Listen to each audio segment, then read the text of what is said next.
Welcome back to the Blindsiders. It's been almost a year now since we've been covering. Actually, no, not almost a year. I don't know why I said that. It's been like 4 months. Yeah, It about felt four like months. it felt like it's been a year. When you go through Uh, Big Brother, a whole season of that, that mm, makes time just feel like it's going a lot slower. I feel like. yeah, I I've learned recently that I have no foundational perception of time, and the pandemic just like made that even worse. So.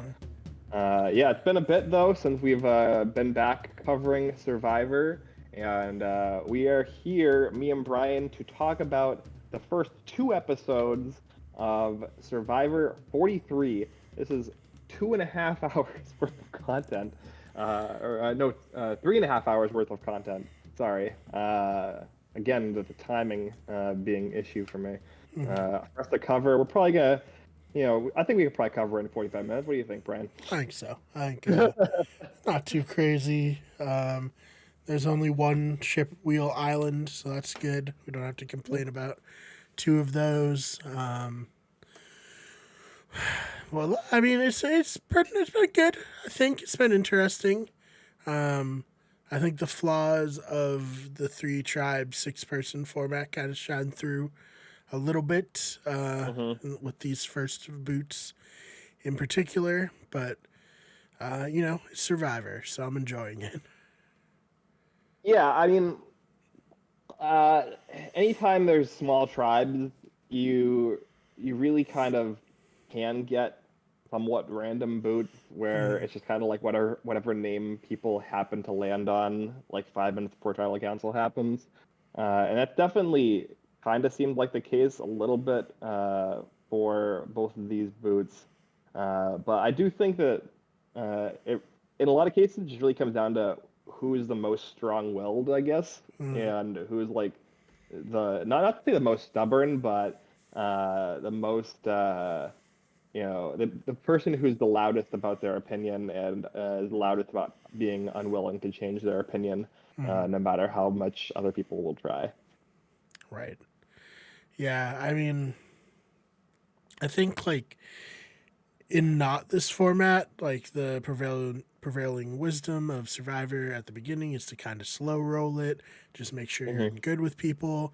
If you're in good with people, they'll bring other people up. You'll just kind of go with that because you don't want to rock the boat too hard while you figure everything out. There's nowhere to hide in 6 person tribes. You need to be like, Hmm. okay, I'm gaming, like I'm ready. Let's do this, and hope that you end up on the right side of the four.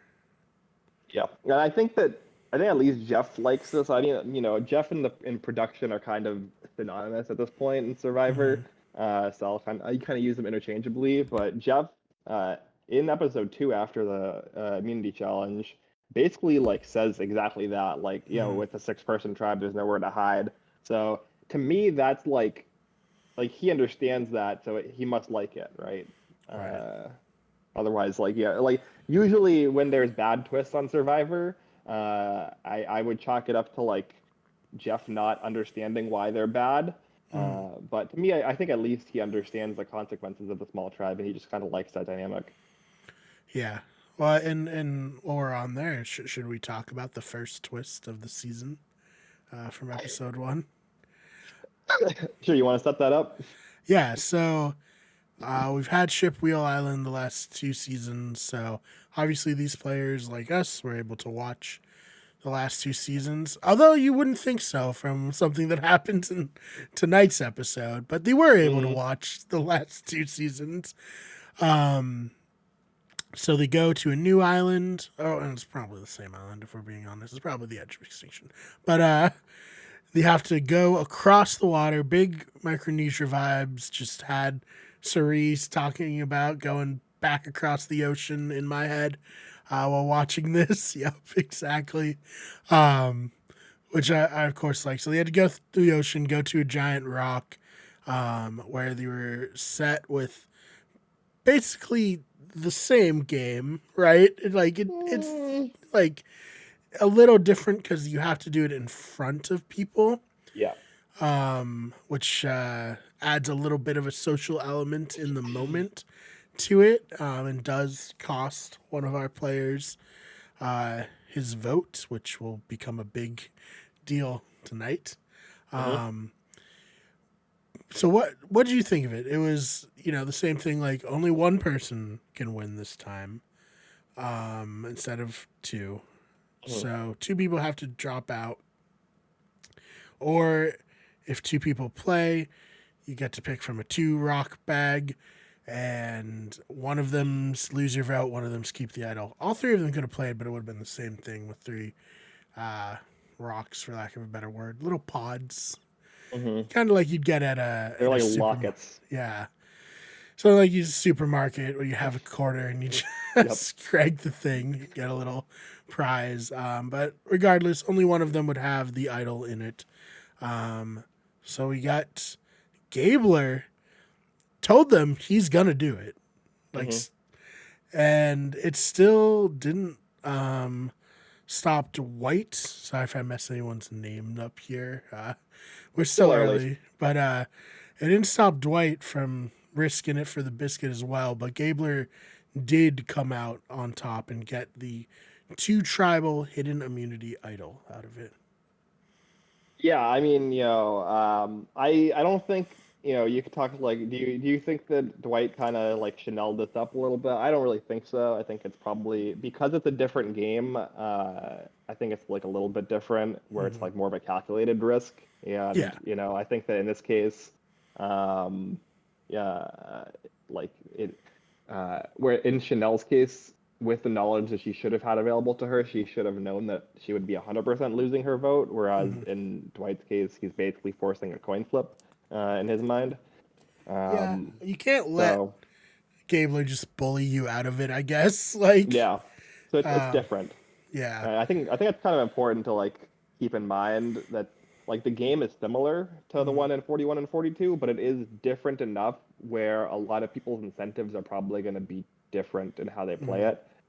It's not really like a classic Prisoner's Dilemma style game anymore. It's more of just like who wants to risk their vote for an Mm-hmm. advantage, like, and who feels like they can't risk their vote for an advantage and like wants to like the way that it was put forward on the Shipwheel Island originally was, do you want to risk your vote or do you want to protect your vote? Mm-hmm. And that's not really how it actually worked in practice. Right. In risk versus protect your vote makes a lot more sense as like a dichotomy the Mm-hmm. way that this game works. So I don't know, Right. I kind of like it better. I like moving away from Prisoner's Dilemmas because I think they're overplayed and Mm-hmm. dumb. And I also liked the idol that Gabler got. I think in a 6-person tribe might be a little bit too powerful, especially as we found out how the wording works in Mm-hmm. episode 2 exactly. It's basically like, guaranteed down to 4 in your tribe. Yeah. But I do like advantages that expire and that we don't have to play spreadsheet RP all season trying to keep track of like 4 different extra votes. Mm-hmm. That's literally the worst. Yeah, The bane of the mid-30s survivor is yeah. like, oh great, everyone just held on to their advantages till the very last second, and now someone's getting kicked out for no fault of their own. Very good, Hmm. very fun. Yep. Yeah. It's like, it it's a way for the show to introduce twists and advantages into the game without it being completely devolving into Calvin Ball. Hmm. Yeah. Where did we see? Yeah. Was Ghost Island the first time where this thing kind of like kept going? Where God, what was his name?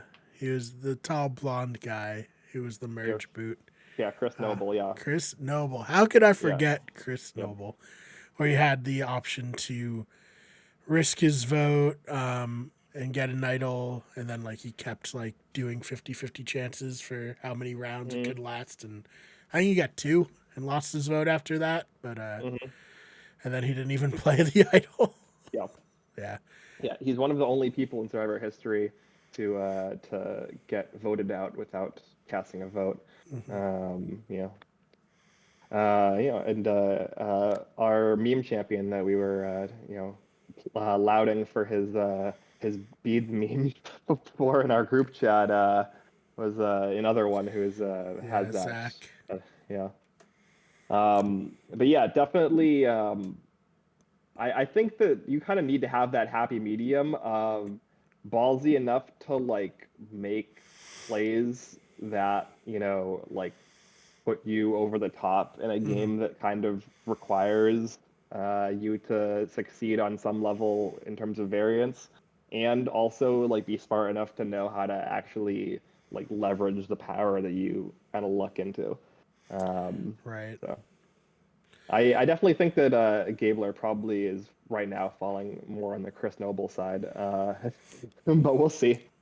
I mean, I will say Gabler probably needed it more than anyone else Oh, in the a game. million So percent, there yeah. was this is a no lose, like, and probably Yeah. why he was so like willing to be like, yeah, I'm playing for this. Like, Hmm. I'm so screwed on my tribe.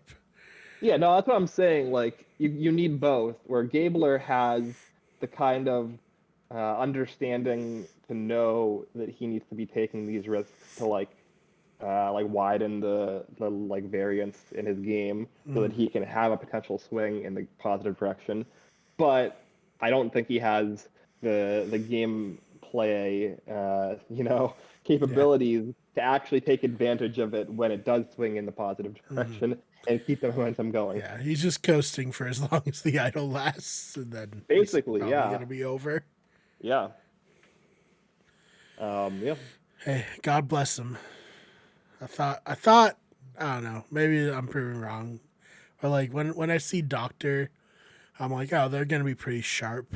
And Mhm. now 2 seasons in a row, I feel like we got Doctors, or not in a row, but 41, and then now 43. We got Doctors who just also on yellow tribes who just don't really seem to know what they're doing. Yeah. Like, okay.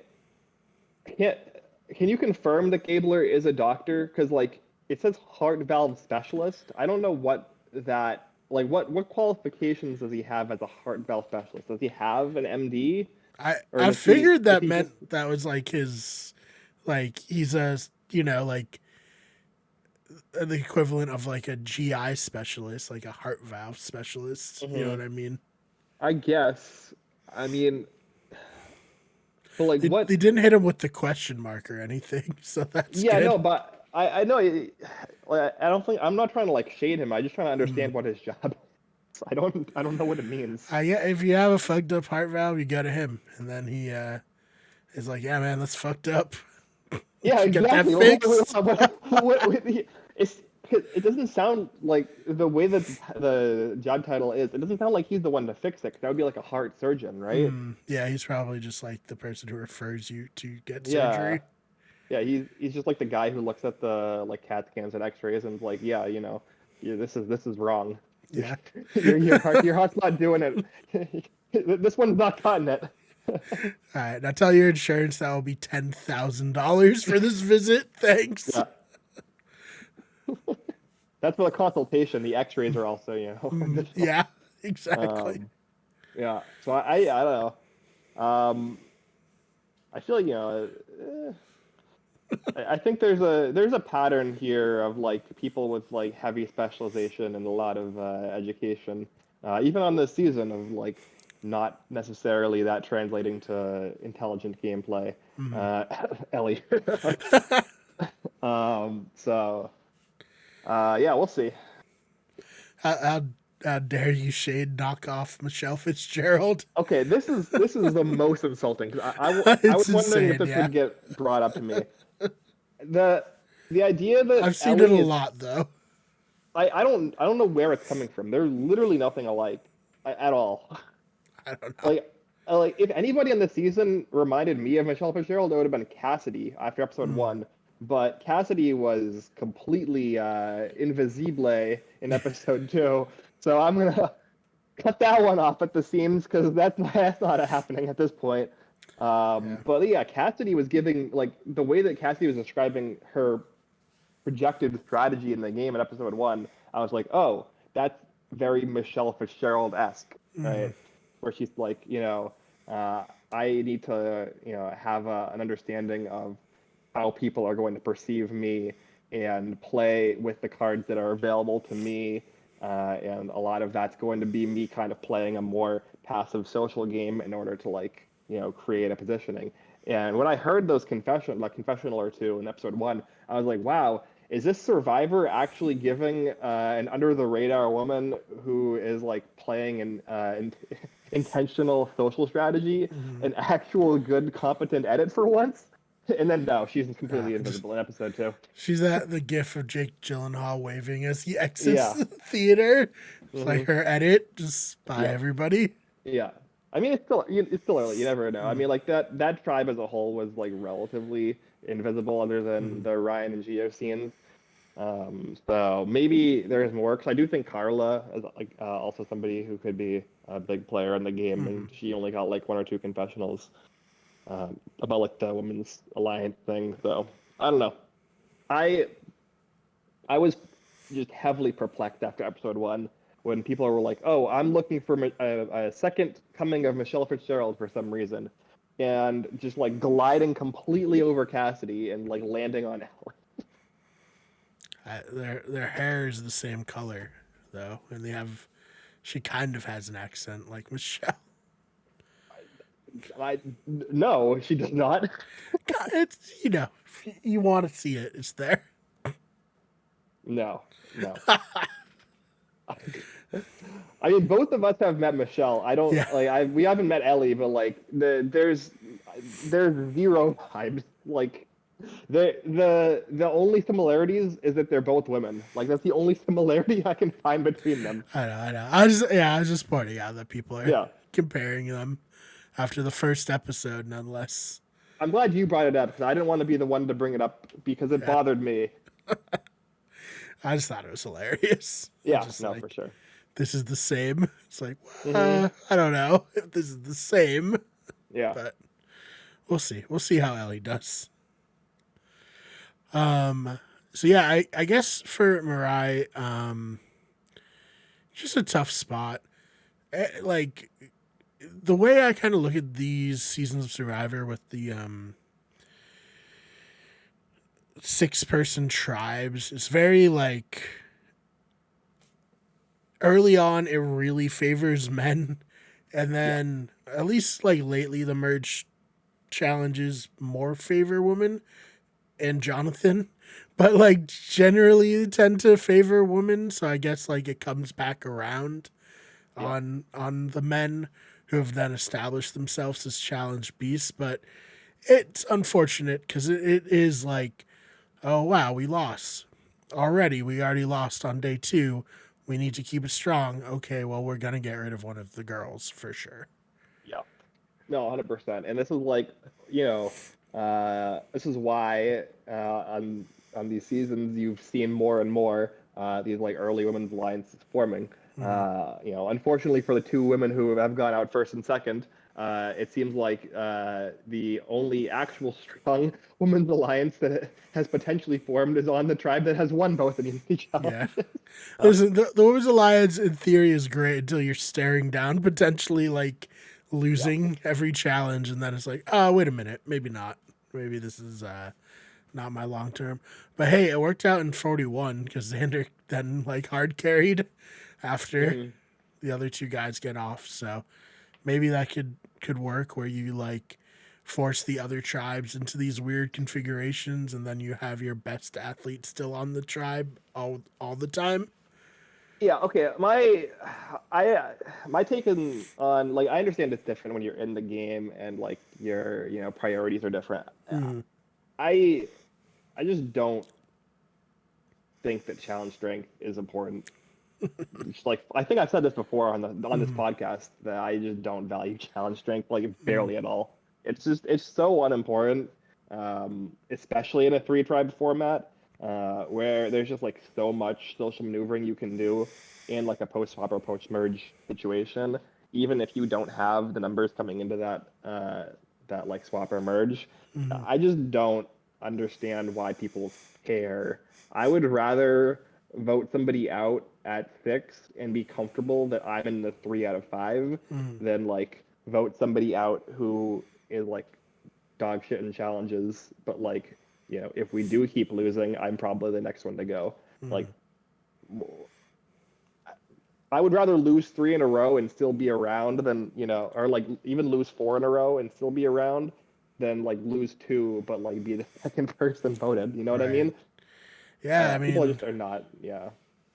the intentional Matt Singh strategy could Yeah. be there. I mean, I don't think you have to go that. I think intentional bad thing is a fun meme, and we like talked about how it could have worked in 41, but if not for Shannon Ricard turning on each other too early, in my opinion. But like, you don't have to care if you're Matt Singh or if you're Tandang. If you're a competent player, you should be able to succeed in both circumstances. So just like make the plays that are best for you personally, like make the selfish plays, and then like whatever happens to the tribe, it doesn't matter. yeah. That's how I see it. I know it's kind of just like an opinionated view of the game. Yeah, I mean, I don't know. I don't know how I'd react in a 6-person tribe. I'd be nervous for sure in a 6-person tribe where you lose the first challenge. Yeah. I would be nervous to. I mean, I've never played Real Survivor. I played Fake Survivors, and I've been on the tribe that loses everything. And it is not fun. I couldn't imagine doing it over the course of days and days. You know what I mean? But then Yeah. again, it also didn't really matter. Though. It didn't negatively affect me in that instance either. So maybe you're right. Yeah. I mean, I don't need to go too deep into like LRGs as like examples, but like I've generally always been on like the tribal side that wins Right. pretty much every time I've ever played an LRG. Like, however many, like half a dozen plus games I've played, I'm pretty much always like in the winning tribe. But maybe I just have like a jaded perspective of like, oh, it doesn't matter, It's like the it's like the guy who keeps hitting home runs and is like, yeah, I mean a double is fine. Oh man, but yeah, I mean, it's just I get the complaints that I've seen people have that like this format is really stacked against women, and I don't really love this. It's fine. It's fine. It was novel when they did it in All Stars. It was interesting when they brought it back in Philippines, and then the couple times after. But I'm ready to go back to 2 tribes whenever Jeff is. Yeah, in the cases where in like Cagayan and like Worlds Apart and Horong, when it was like a themed thing, right? Like you could understand it to a degree. Obviously, like those themes could have also been just done with 2 instead of 1, and it would have made just as much, if not more, sense because Beauty and No Collar are because Beauty and No Collar are completely fabricated out of the minds of Survivor production. And generally, those 2 things are classically dichotomies. But yeah, I'm for sure over 3 tribes, but it seems like we're sticking with it because I think that we're sticking with 18 people casts because of the shorter season, and they don't want to go to 16 people casts, and they don't want to have tribes that have gender imbalances because it'll have to be 5-4, 5-4, which they've done before. A bunch of times, yeah. So, yeah, I don't know. I don't know which is more disadvantageous for women. The fact that there would be a 9-person tribe that has 4 women and 5 men on it, or this situation. I don't know. Yeah. Just do men versus women. Bring it back. That's true. Yeah. Or just do 16-person casts, and if you're going to insist on having 26-day seasons, like there's it's like a perfectly reasonable time to have a 16-person cast and just do 8v8 like the old days, like season 1. Yeah, I mean, it worked. And the last time they did it, it worked good. Token Jeans is a really good season, so I don't know. God, that's so long ago now, though. We're so old, Yeah. man. Yeah.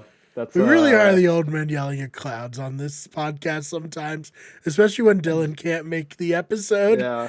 to like break it up. He really grounds us in the modern Survivor fan. Yeah. But yeah, Tocantins, yeah, was 13 years ago. Definitely feels like I just watched it for the first time a couple years back. Yeah, I remember fondly. Steven Fishback was my preseason winner pick. Yeah. What a time. Tocantins, Samoa, and then Heroes versus Villains. It was a real time to be a Survivor fan. Yep. Oh, man. All right. So, Mariah, it sucks. I'm sorry. We didn't really get to see much of her either. She had really cool hair. Yep. Rainbow dyed hair, and I don't know. That's it. She seems to be fun on Twitter.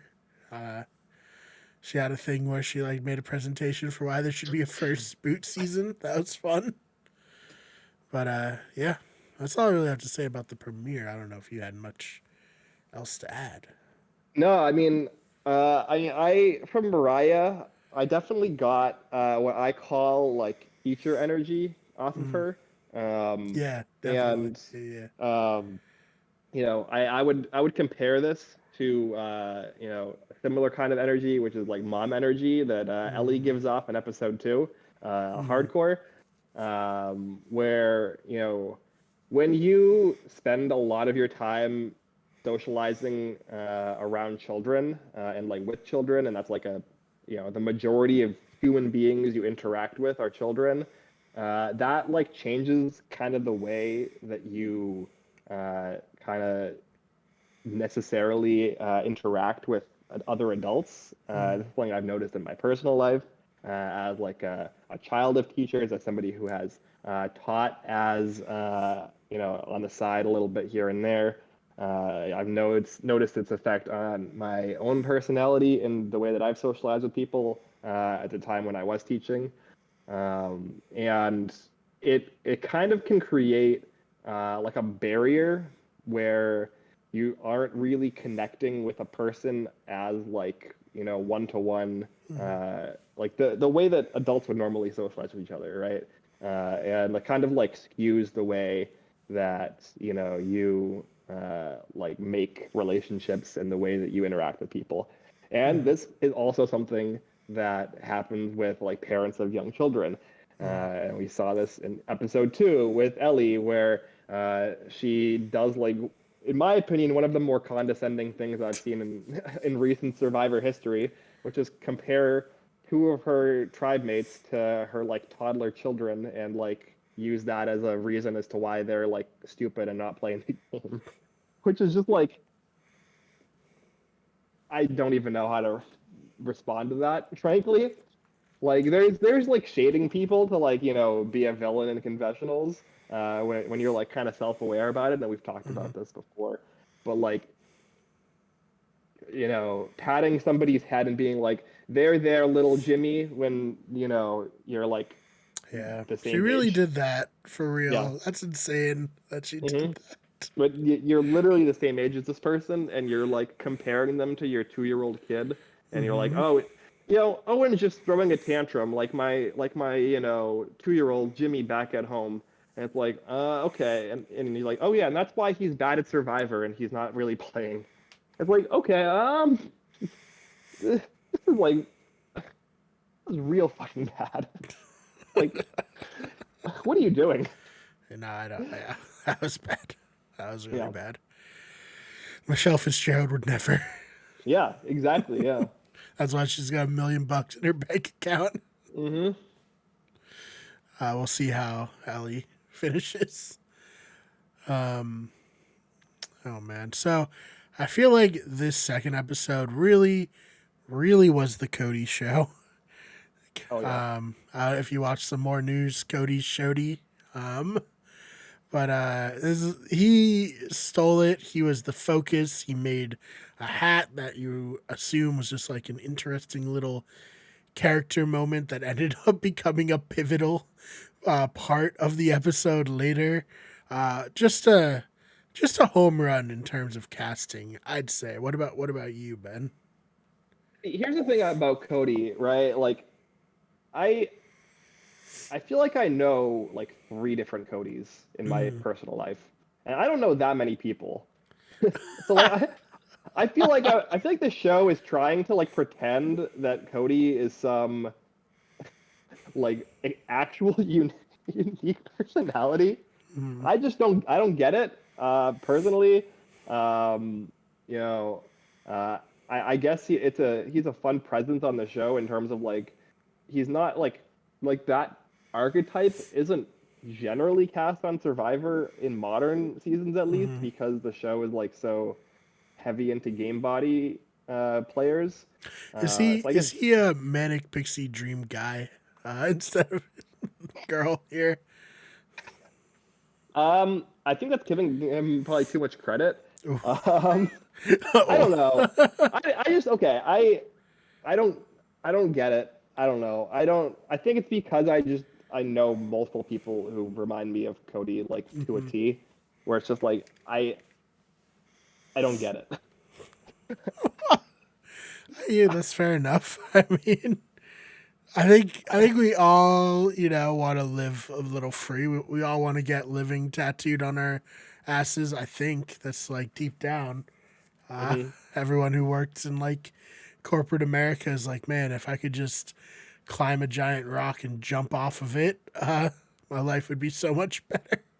Yeah. I think the arc of him like hammering home how salespeople are evil and that's why Justine needs to be eliminated Mm, while being a salesperson in secret. That's like kind of funny. Like that like isn't kind of a an arc that it's like, it would be hey, he's very doing funny if something. Yeah, Tony on was like, "Hey, A cab, am I right, everybody?" yeah. Like yeah, uses that to get Sarah voted Hmm. out Oh man, but yeah, as a construction worker. as a construction worker, of course, I Yeah, hate cops. yeah. Fuck 12. Yeah, so oh man, yeah, it is a very interesting obsession he has. Where he's like, I don't know if it's like a, oh, she's also a salesperson, so I need to, as someone who's worked with salespeople, I also hate salespeople, but I'm not one, so Hmm. I don't think it's as weird. Also, Well, not an elevator salesman. How does that go? Or was it elevator? Yeah, that's I think elevator and escalator. mm. But like, what? So. If she was What? a stairs salesperson, oof, it would have been on Oh set. yeah, I mean that's just like he's just that's his ultimate rival. Mhm, it But like, is.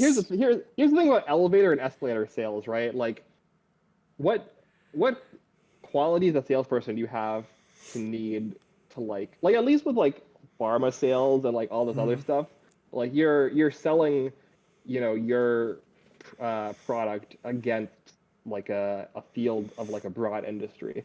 mm. There can't be that many elevators and escalator brands, right? Right. Like Yeah. and like any building with multiple floors is gonna need one. It's not like they can Mm, say no, right? yeah. They can't be I like, "No, I'll pass. I'll only do stairs for my mhm, 12-story building." yeah. I have never once in my life considered who sells elevators and Yeah. escalators. I didn't even realize it was much of a thing. Obviously, it is. Everything's like a thing, but like Hmm. I just never considered it. Hmm. I mean, I could see like maybe he sells like the parts for them, and it's kind of like a planned obsolescence thing where it's Uh, like the yeah. McDonald's Frosty machine where Mm, every elevator and escalator is like it's like just dog shit enough where it breaks every couple of years, but mm. not like so bad that it's gonna kill people. Yeah. And Not so like catastrophic. yeah, so he's the guy who comes in and is like, man, your rotator belt in your elevator is looking kind of faulty. You might want to change that out before you get a lawsuit on your hands. Mm. Like, maybe that's it. I don't know. Hey, it could be. As someone who worked at a McDonald's, I never really understood why our ice cream was broken. I don't even have inside info on that. I remember Well, there's a. pouring the syrup into the thing a lot, but like Hmm. I don't know. I think it honestly is just like during busy times, the ice cream runs out, and then it takes like a half an hour to make new ice cream. Yeah. you know. Yeah, I watched the video on it and like how it's like there was a lot of uh people like the company that makes the hardware for the machines is, like Mm, monopolized and they're mm, like have this like very specific firmware that the of course. individual Yeah. franchisees are not allowed to actually update because that would make the product better and you can't Mm, have that yeah. because you have to have again like a service fee of a guy coming in and being like your schmiggity dooblet needs a new a new tuning. Yeah. And so nobody in all the McDonald's franchisees want to deal with that garbage Mm, because it's just way too much effort for a product that is not worth really selling. yeah. I've never actually even had McDonald's ice cream. Is it so good for people need to be acting up like this? I don't know if I've ever had it either. Maybe Yeah. I might have had it once. When I wanted fast food ice cream when I was little, I'd generally go to Dairy Queen. I was gonna say there's literally Yeah, a fast food ice cream that's like yeah, specific, like this is our shit. yep. So So I don't know. yeah, I love the Blizzard. I Yeah, of can't get enough of the course. Blizzards. It's Get the Oreo classic. Blizzard, the M&M Mm, Blizzard, mm, all kinds of good stuff. yeah. You flip it over. Fun. Some people say it's annoying. I think it's whimsical, quite frankly. Yeah, the spoon doesn't fall out, Mhm. doesn't leak. It's crazy. Yeah, Oh man. But hardly hardly considered food. hard yeah. But yeah, so that's Cody. Cody's like a Dairy Queen Blizzard or maybe McDonald's ice cream, depending on where you stand on him. Hmm. Um but yeah, he made a hat. Very interesting. Not since Edna on South Pacific have I seen such a finely constructed hat. Hmm. I mean, Um look, if down the line Cody plays the hat as an idol, mm, I think that's probably good enough payoff. Being like, okay, I can get behind both Cody and the stupid ass twist just for that moment of like ridiculousness of him mhm. playing the hat as an idol. I'd be like, all right, fine, I'm sold. It's all right. I agree. And I don't think it would get too like dead in 26 days to where it would like look all gross, so Hmm. I'm into it. Um that's very fun. Well, we already talked a little bit about Coco's all women alliance, which we'll see. Maybe that will happen. Hmm. Um, there wasn't too much else for them in this. Actually, I think that was the only segment they got in this Well, episode. there was the segment mostly with Gio talking about his family history. He'd Oh like right, yeah, talked yep. about this a little bit in episode one, in terms of like I think he had a conversation with Ryan about it, Mm, where like his fiance, I don't know if they're married or engaged or just dating. I think a fiance. His fiance's family is like very accepting, and then he has like a very right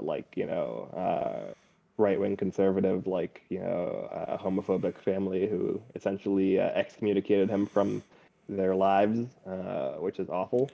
yep, that's fucked.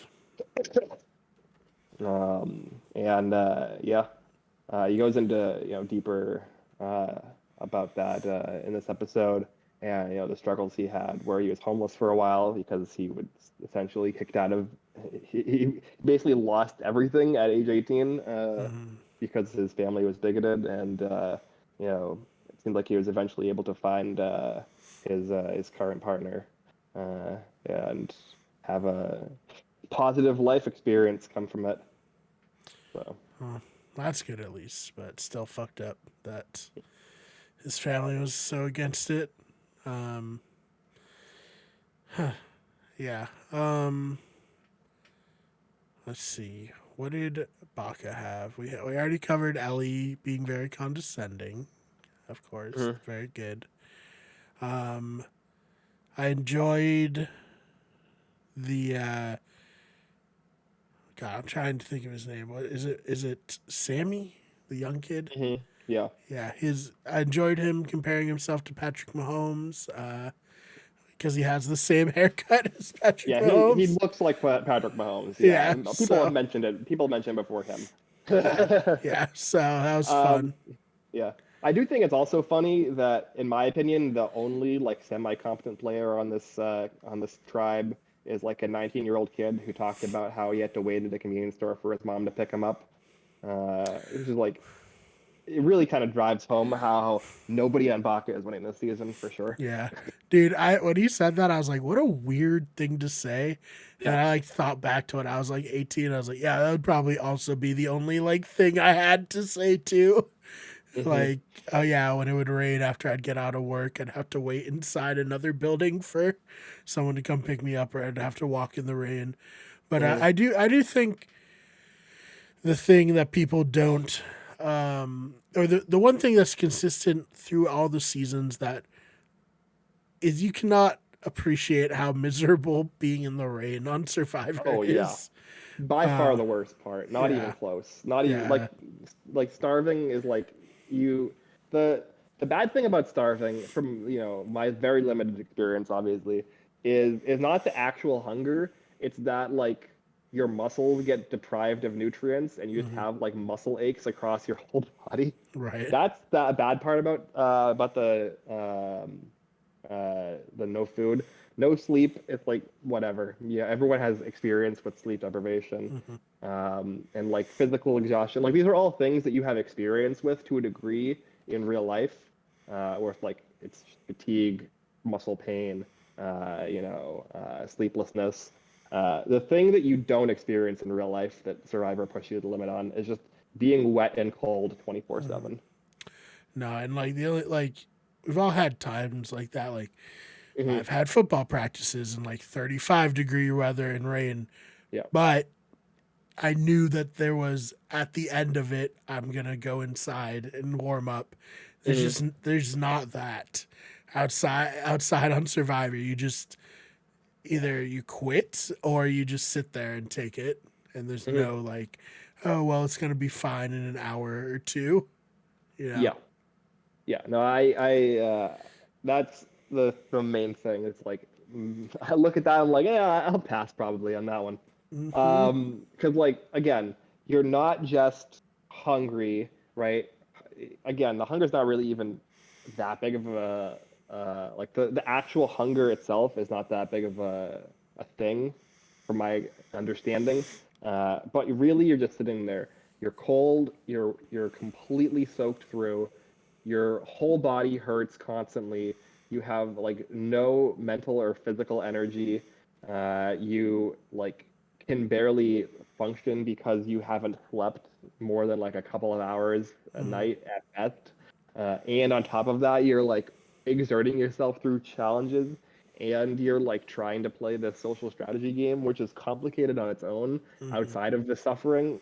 So like I think people forget when, we obviously will point out when people make mistakes, and like, armchair quarterback are Hmm.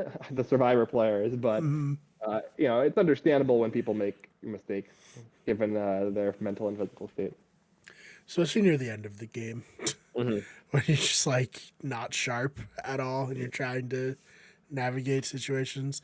That's why people like Tony are such an anomaly, where like he said that he never slept for the whole 39 days and he still was like sharp and going 100 miles per hour in Hmm. both of the seasons he won. Insane. There'll never be another Tony. Hmm. Yeah, I mean, I I definitely I don't sleep a lot. I have a minor insomnia, so I get Mm, like, there's some weeks where I'll get like, 2 hours of sleep a night, if I'm lucky, mm, and like, by the end of the week, my brain is basically mush, right? Like right. I can sustain off of my brain and body not allowing me to sleep for like Mm, 4 days, and then yeah, it's just you're incapable of performing at like a reasonable degree. So right. I can't imagine 39 days of that. No, no, me either. or even 26. I can't imagine 26 True, days yeah, of it. 26, yeah. But yeah, I guess so. We go to this challenge, and the last thing you want to do on this sleep deprived and wet is carry a 400-pound snake.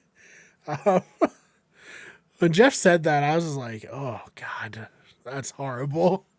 Hmm. I mean, it's not so bad spread out over 5 people, but like, not all 5 people are equally distributing the weight. No, like yeah, there's like 1 to 2 people on each tribe that was for sure not helping. Yeah, Gabler. yeah, Gabler, and then as was pointed out with the losing tribe, NECA. So Yeah. Oh man. But yeah, I've always enjoyed the get the giant snake over the the gate challenge. They seem to do it very often. Um yeah, this challenge really just kind of showed how strength really does matter early on in this game, like we were talking about earlier. And then also, it's important to follow all the instructions Jeff gives you, specifically when it comes to opening all the bags of puzzle pieces. yeah, I mean, let's be pretty real here.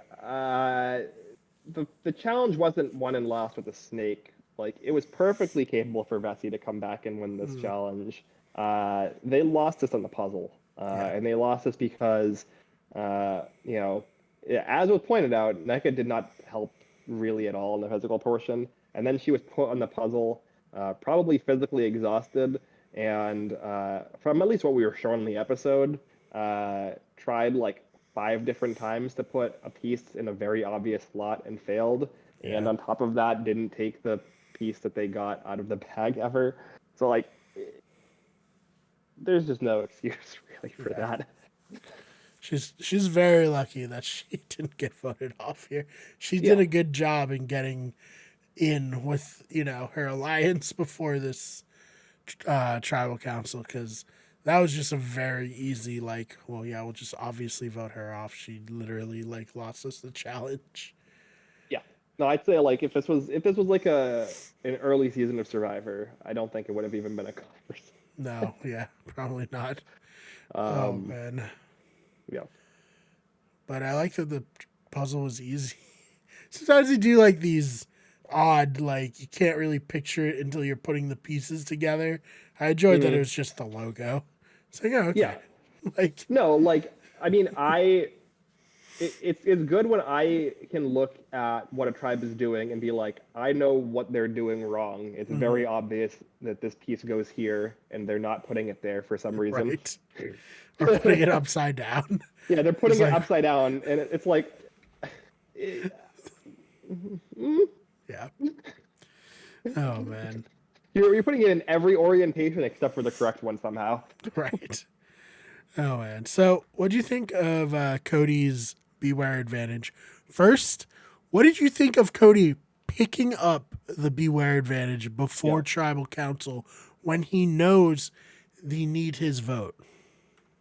Yeah, well, I think you saw this tweet as well, but I saw the Victoria tweet on this with the DW meme of like, that can't stop me, the sign can't stop me because I can't read. Yeah, it's very good. Yeah, pretty much, Insane. yeah, yeah. It's like, yeah, as Jesse talks about in the confessional right after he finds out about what Cody has done, like this isn't like hidden information that is Yeah. sprung upon them. Anybody who's seen literally either of the 2 most recent seasons would know to not do exactly what Cody did. Dude, if I was Jesse, I would have been so mad at him. You could like viscerally see how upset he was, which was like to me, I was like, oh yeah, so like Jesse's like before then I was like 90% Jesse's gonna say too bad Dwight and go with them. After that, I was like, oh yeah, Jesse is pissed. He was like, I've put all of my eggs in your basket and you just tipped it upside down and said fuck your eggs. Oh my god, it's like it worked out, but if it didn't, that is like unforgivable. Like to the point where I might consider just voting him out after he did that to when me. I saw the Cody vote, I was like, you know what? Before they did the flashback scene, when I saw the Cody vote, I was like, I bet Jesse was just like, fuck this guy. I can't Yeah. deal with this. Because it's just such bad decision making that it would make me be like, this guy is a moron. I can't work with this guy. Like, Yeah. this is inexcusable. You Yeah, know? well, which is looking at the way that Dwight was also kind of framing things in his mind, where it's like, I understand why Jesse was probably kind of frustrated with Dwight's logic, because Dwight's logic was like, oh, I have no read on Cody, and Cody's not talking game with me. That must mean that he's got this like secret, master plan that he's doing. It's like, no, Cody's just a moron, and Jesse is aware that Cody's a moron that he's going to be able to manipulate. And Jesse is looking at Dwight like, what? Can you just let me manipulate this moron and let's get out Justine, who actually seems kind of smart? Yeah. Oh my god, so wild. But then we have Beatgate. Yeah. Okay. What was your first impression of this twist? I was like, okay, I guess this is interesting because I was wondering what they were gonna do with this Beware thing. Like, was it just gonna be done? It's kind of interesting. I think it made him have to play it in an interesting way with the hat. And then Noelle like being like, "Oh, I'll just make myself a bracelet." Yeah. During that was very funny to me. But yeah, I mean, it's fine. It's like the fire token thing where Tony had to ask people for their fire token. Yeah, it's similar to that. I do think that this kind of creates a situation where, and Jeff references it during the public council with the like people at home yelling at everyone like, why are you telling everyone about your advantages and idols? And it's like, well, I mean, this kind of creates a situation where you kind of have to tell at least one person, because like there's no way that you're able to do this yourself, in my opinion, unless you're Tony Blazos. Yeah. But like, you basically need to like create a situation where you can peer pressure everyone to get them to do their beads for some stupid reason. Because there's no other way to do it. Like, there's no logical reason. Cody is the perfect person to get this, because like nobody's gonna bat an eye on him like randomly asking you for your fucking beads. Whereas like a normal person would not ask you for your beads for a knitted hat out of palm fronds. So it's like this is like the only instance in Survivor where Cody being this manic and kind of wild actually. Yeah, presumably the rest of the Beware are the same thing, so it's gonna be interesting to see. Yeah. What happens here? Yeah, it's like, can you picture like Owen going up to people and being like, "Hey, can I have your bead?" And he's like, "He's up to something." Right. He doesn't want. He's not trying to make a friendship bracelet. Yeah, it's gonna be fun. I like it. Yeah. For the future of the twists. I feel like Noelle, I'm sure she found out during the game at some point, or maybe not, but she definitely found out tonight, and I wonder how she felt about this. Yeah. Well, the thing is, it didn't actually matter. Presumably, Jesse knew that the votes were going to be split because he was supposed to be in on that plan. So there should have been at least a conversation at some point between Jesse and Justine where he knows that they're not going to vote together. And so it shouldn't matter. And it would be a 2-1 vote regardless. So I don't know why he was so worked up about that. If he hopefully would have had that information. The only thing I can think of is like, they would have had to reveal that only 4 votes were cast instead of 5 in order to get there. So maybe like they want to hide the information that one of them has a Beware advantage and lost their vote or whatever. But it's like pretty marginal, in terms of like, is this really like, I guess like worst case scenario, right? They know that there's a beware advantage, so they're super on their toes. Mhm. And he can't just get the beads from Noel the next round, Mhm. and they're going to the next round, and it's 2-2 with Cody still not having a vote. But like, I feel like there was a lot of much ado about nothing. Mhm. There was like manufactured drama in terms of like, oh, who's Jesse going to side with? When I thought it was relatively obvious who Jesse Mhm. was going to side with, and then there was the manufactured drama of like, oh, is Cody going to get the beads? Well, it turns out he got the beads, and it also didn't matter. Right. Yeah. So they got to make it interesting, right? Yeah, I understand. They gotta like it was certainly more exciting. Like even though a lot of the drama was manufactured, it was still more exciting than if it was just like obvious that it was Justine. Even though from my perspective, it seemed pretty obvious that it was going to be Hmm. Justine. Right. Um, yeah. Oh, what are your thoughts? I like that they're embracing the like out of order flashback editing Mm-hmm. these last Pretty few nice. seasons. It makes stuff kind of interesting and kind of fun. Mm-hmm. Um, I I wonder what will happen with Dwight and Noel now. Like, are they just completely drawing dead, Mm-hmm. or will someone flip? Maybe. We'll see. Um, I really can't see a reason why any of those three would flip necessarily. I don't see what those other two offer them, any of them necessarily. Mm-hmm. Um, but yeah, we'll see what happens. Yeah. I'm curious. We didn't really do preseason. We didn't do a preseason podcast. We didn't Mm, even do a premiere podcast. yep. So we don't have winner picks like we have had the last two seasons from preseason. Yeah. Uh, so I'm curious at this point if you had to like put your finger on a winner pick right now, what would you say? I would say Jesse is the front runner in my Yeah. mind. He's had a backstory. He's shown that he's, a fan of the game. He knows how the game works. And he's been the person kind of being like, oh, this other person's an idiot. Like, and that generally, without being like mean about it, more just being Yeah. like, this is an obstacle now I have to overcome because this person's not good at Survivor. Hmm. Um, and I think that's usually like a good sign that they're gonna do well at the game. Yeah. I think like yeah, I think it's hard to not say that Jesse is like the most obvious front runner after these two episodes. Mm, For me, if I was to say somebody besides Jesse, I feel decently honestly about Carla's position.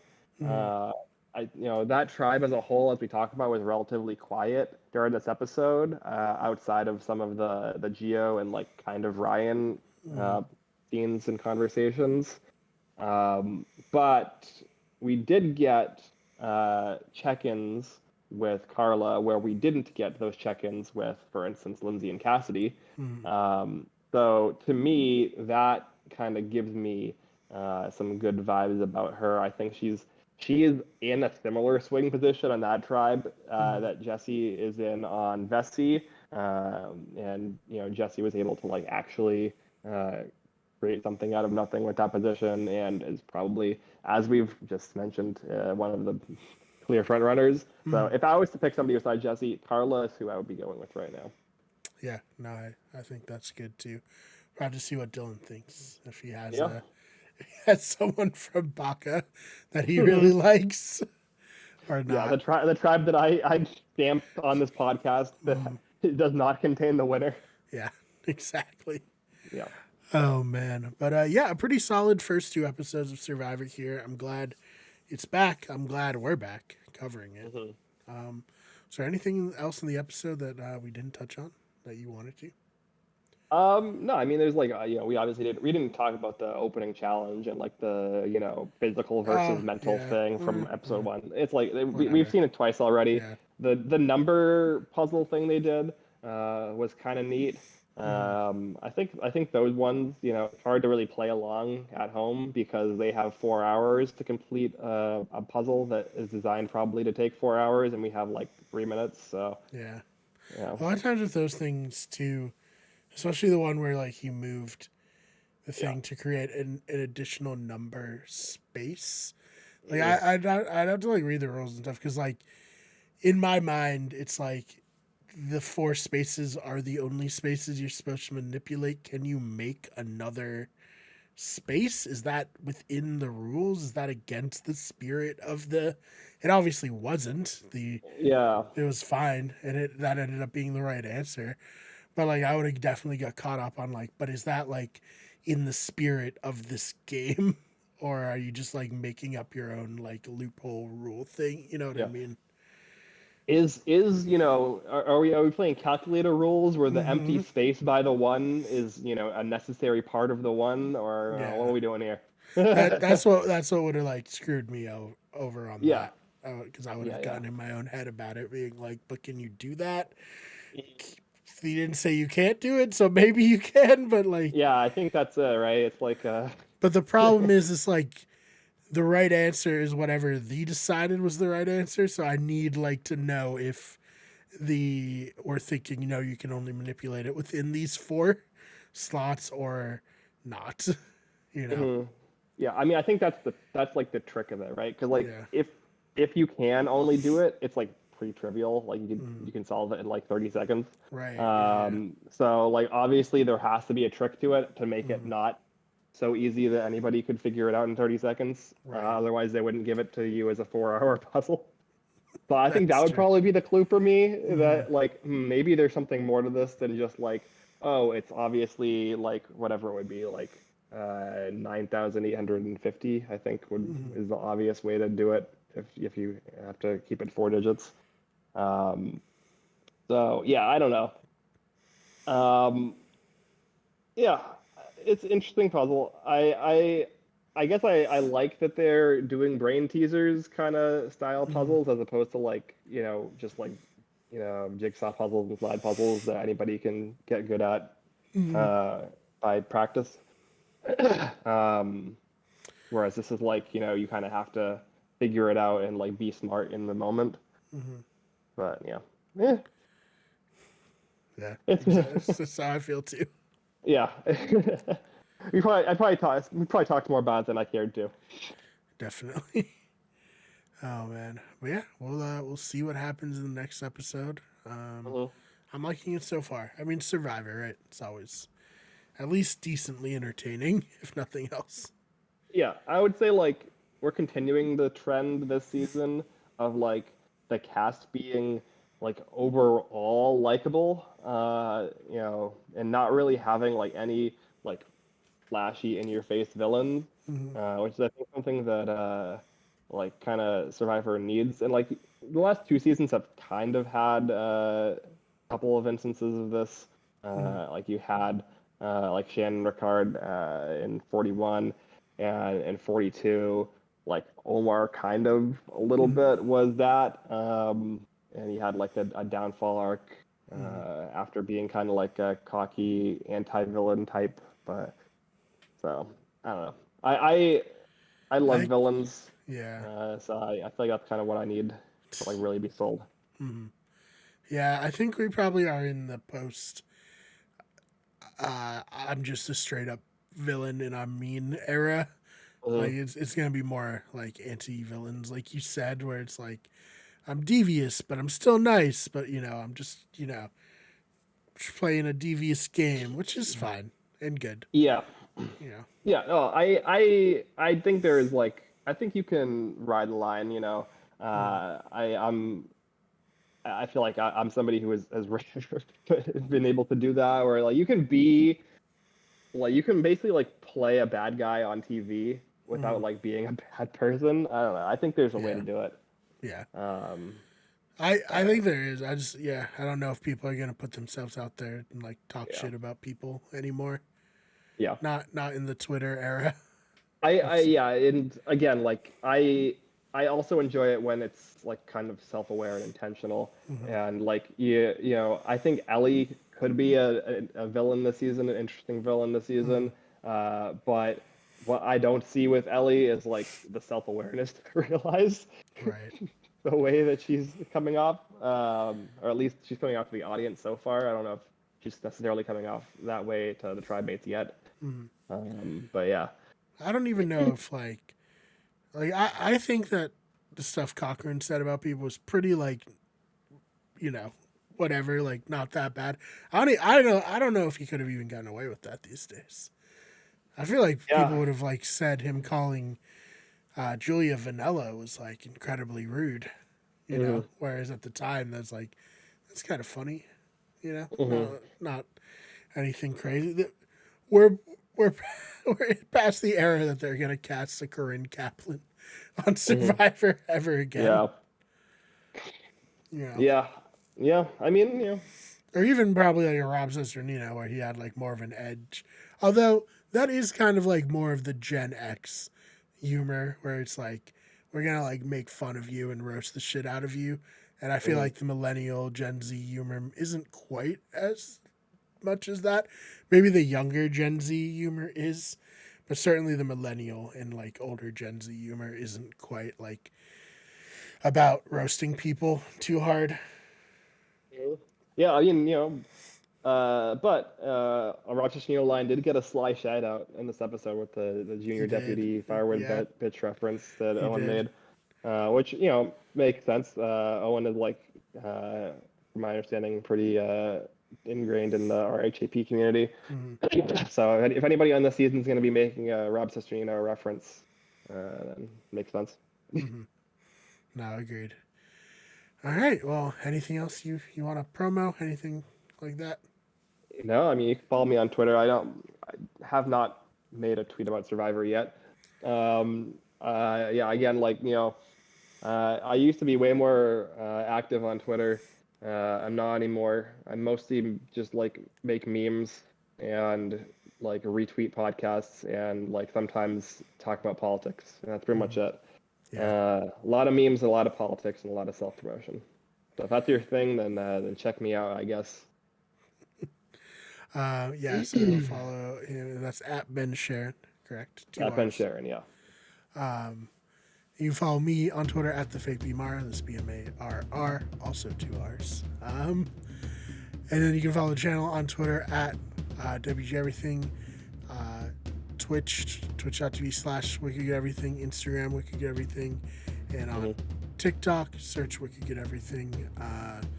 We are, as of an hour ago when we started recording, 2 subscribers away from 100 on this channel.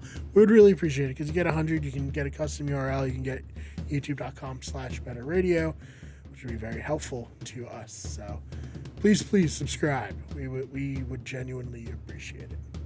Yeah, it's the difference between 99 and 100 on YouTube is it's a big milestone, and it makes our lives alive.